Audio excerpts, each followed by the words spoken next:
میں آپ کی طرف آنا چاہوں گی. آپ نے مولانا صاحب کو بھی سنا. تو ڈاکٹر صاحب, جہاں دہشت گردی ہمارے لیے باقاعدہ ایک لمحہ فکری ہے, وہیں ہمارے لیے یہ بڑی فخر کی بات ہے کہ اس اہم مسئلے کی روک تھام کے لیے تمام جو مکاتب فکر کے علماء ہیں وہ تمام ایک پیج پر ہیں, تمام علماء اسلام, اور پیغام پاکستان کے تحت یہ باقاعدہ باور کرا چکے ہیں کہ ہمارا پیارا دین اسلام دہشت گردی کی ہرگز اجازت نہیں دیتا اور یہ ایک حرام فعل ہے.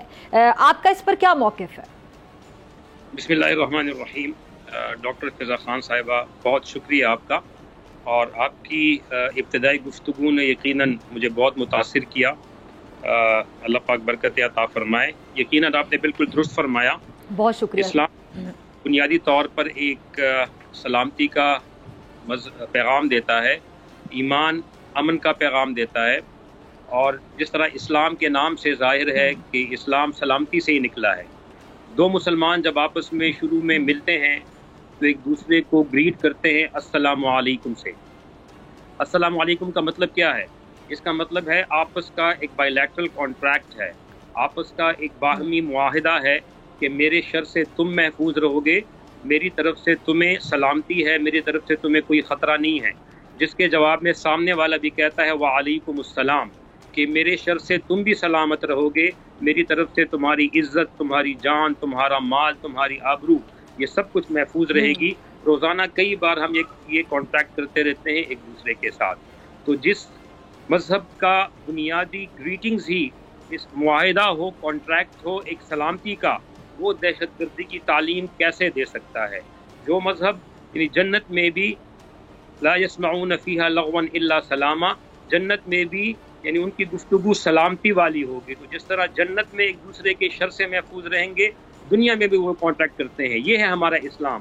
پتہ نہیں اس پر یہ دہشت گردی کی چھاپ کس نے لگا دی.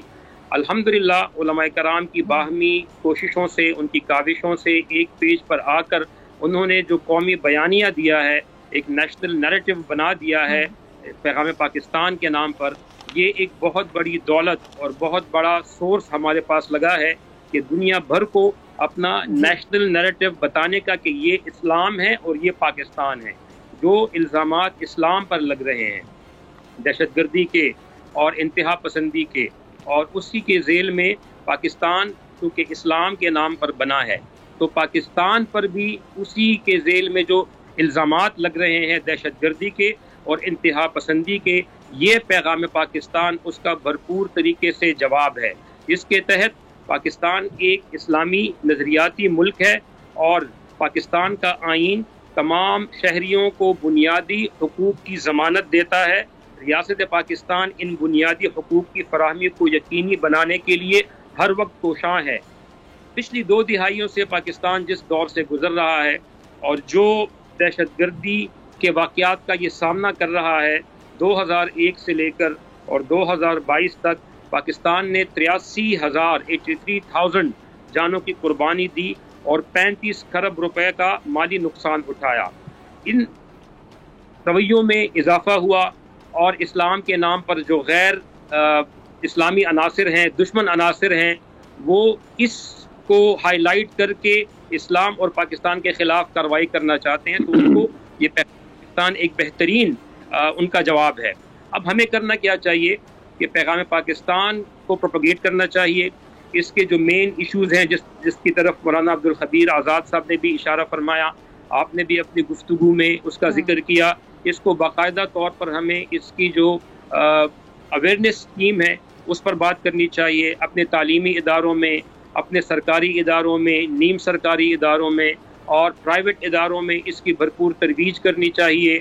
اور اس کی اویئرنیس پیدا کرنے کے بعد جو اس کے خلاف کسی بھی نقطے کے خلاف, کسی بھی شک کے خلاف جاتا ہے, تو ہمارے سیکیورٹی اداروں کا یہ فرض بنتا ہے, ان کا یہ حق بھی بنتا ہے, ان کی یہ ذمہ داری بھی بنتی ہے کہ جو اس کو بریچ کرے, اس کے خلاف جائے, ان کے خلاف کارروائی کرے.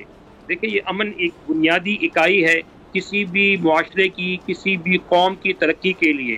ابراہیم علیہ السلام کی دعا تھی رب اجعل ھذا بلدا آمنا وارزق اہلہ من الثمرات. اے اللہ, اس بلد کو پہلے امن کا گہوارہ بنا, اس کے بعد اس کی اکانومی کی بات کی, اس کے بعد معیشت کی بات کی. جب امن ہوگا تو آٹومیٹکلی فورن انویسٹمنٹ بھی آئے گی, معیشت بھی آئے گی, آئیں گے. سب سے پہلے امن. جی بالکل. اگر آپ کو یہ ویڈیو پسند آئی تو سبسکرائب کریں اور بیل آئیکن پر کلک کریں. سبسکرائب کریں اور بیل دبائیں تاکہ کوئی خبر رہ نہ جائے.